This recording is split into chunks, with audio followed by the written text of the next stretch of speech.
We've got lots of baseball for you tonight on this opening day. Fans braving the damp, cold weather to cheer the O's. And longtime fans reliving their memories of Memorial Stadium. Scott Garceau with highlights of the Orioles' first battle against the Rangers. Consumer specialist Dick Irby on the increasing cost of a day at the ballpark. And in good news, it's goodbye to the seventh inning country boy. It's time to twist and shout. Well, this is it, the day nearly everyone in Baltimore becomes a baseball fan. Opening day for the Orioles. The boys of summer return to a wintry April day, complete with snow, rain, and clouds. But these aren't just fans. These are bird fans flocking to the nest at 33rd Street. Game time, there were only scattered single seats left. Hardly a surprise. And inside Memorial Stadium, it was a fever. A fan frenzy everywhere, and their instincts proved right. Not only did the O's win, but the weather didn't interfere at all. So we're undefeated so far for 1987, and how about them O's? But let's flash back a little bit to the big opening day production. Actress Shirley Jones joined us to sing the National Anthem, and then those thousands of orange and black balloons were set free. It's no wonder so many businesses close and school kids play hooky. Perhaps the O's won because the first ball was not tossed out by a president. That's been kind of a jinx. Instead, our new governor, William Donald Schaefer, did the honors. And when it hit catcher Terry Kennedy's glove, it was time to play ball. Opening day. And every team is in first place, but of course they don't always end up that way after 9 innings. Channel 2's Scott Garceau is still at the ballpark. He joins us now with the highlights. Scott? Okay, Ken. A happy opening day, I guess, for everybody out here as the Orioles pick up a victory over the Texas Rangers. This was a real good baseball game. I mean, we had great pitching, some pretty good defense on both sides until the Rangers really kind of threw it away in the 9th inning. Let's take a look at some of the highlights. First of all, manager Cal Ripken making his debut. That was one of the side stories here today.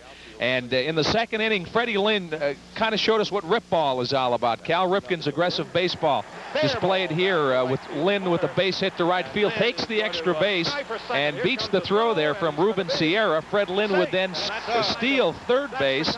And then with Ray Knight at the plate, one of those Charlie Huff knuckleballs danced away from Don Slott. And in came Freddie Lynn to tie the game at 1-all. And it stayed that way with some good defense and pitching until the 9th. The Orioles had the bases loaded. 1 out. Larry Sheets called off the bench cold. And here's Sheets on the full count pitch, and he gives it a ride. That was enough. The fly ball to center field scored pinch runner Rene Gonzalez. And there's the winning run of the game as Rene, number 88, slides home. The Orioles win it 2-1. And that is the way to play a home opener, or a season opener in this case, as the Orioles get the first one against the Texas Rangers. Remember, this is a good Texas Ranger team, club that finished in 2nd place last year, just 5 games out of 1st place. So you can't win them all if you don't win the first one, and the Orioles have number 1 here today. They're off tomorrow and then come back against the Rangers on Wednesday afternoon. Ken? Hey, Scott, it's a streak. A little slipping and sliding out there in the outfield. Do you think the field conditions played a hand in this one? Well, it was a little uneven in the outfield. You're right. There was some slipping and sliding, and I think that Fred Lynn play probably a pretty good example. On a dry day, Lynn may not have taken second base. The throw from Sierra then got away a little bit from him. So there could have been a little advantage to the Orioles, but like Rip said before the game, we're all playing on the same field. You got it. It's lucky that Texas did most of the slipping and sliding out there. Thanks. Well, most of us have shaken off the shivers for a while this morning. It looked doubtful whether the Orioles would play. There was water everywhere on the field, in the stands, and on the ramps inside the stadium. And of course, the Orioles switchboard was just flooded with fans wanting to know that burning answer to a question.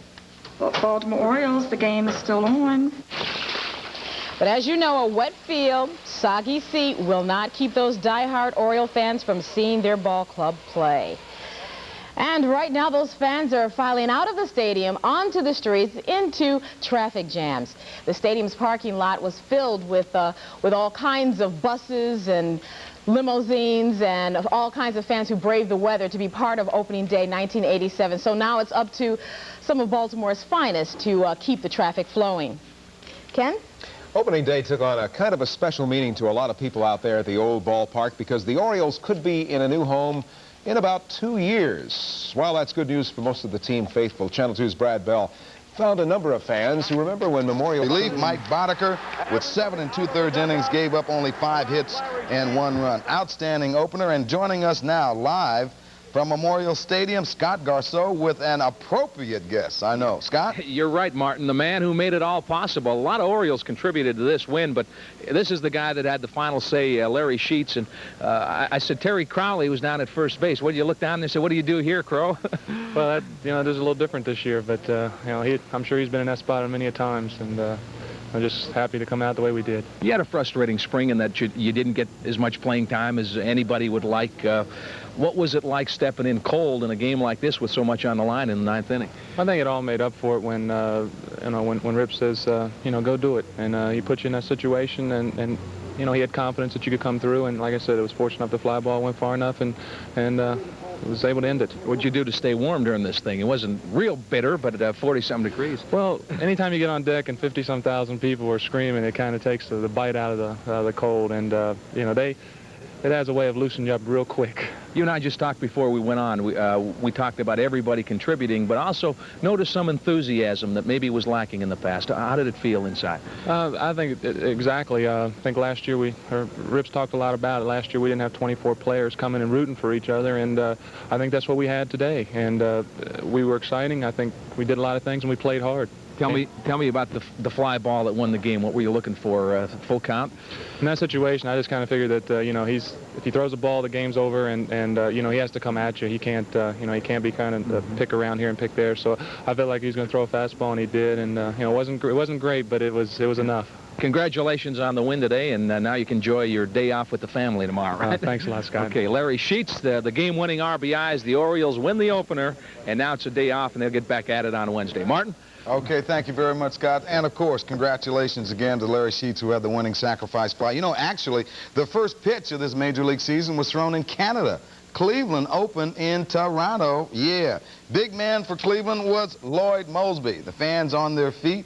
They had to hear two national anthems there. Anyway, Lloyd Moseby had a home run in this contest and also an RBI single. He had 3 RBIs in the game. Blue Jays behind Jimmy Keys with a 7-3 win. Willie Upshaw also homered for the Blue Jays, and they are the favorites to win in the American League East. Let's look at the scores. Ricky Henderson with a 10th inning 2-out double lifted the Yankees past Detroit 2-1. Robin Yount with 2 RBIs. Milwaukee 5-1 over Boston. It was Rich Dotson going 6.5 innings as he gave up 4 runs, but Chicago edged Kansas City 5-4. Let's go to the National League. Terry Francona and Barry Larkin with 2-run homers. Cincinnati 11-5 over Montreal. Eric Davis also homered and had a pair of singles. It's San Diego leading San Francisco in the 7th. The lines of battle have been drawn for the last time. Tonight is put up or shut up time for both Sugar Ray Leonard and Marvin Hagler.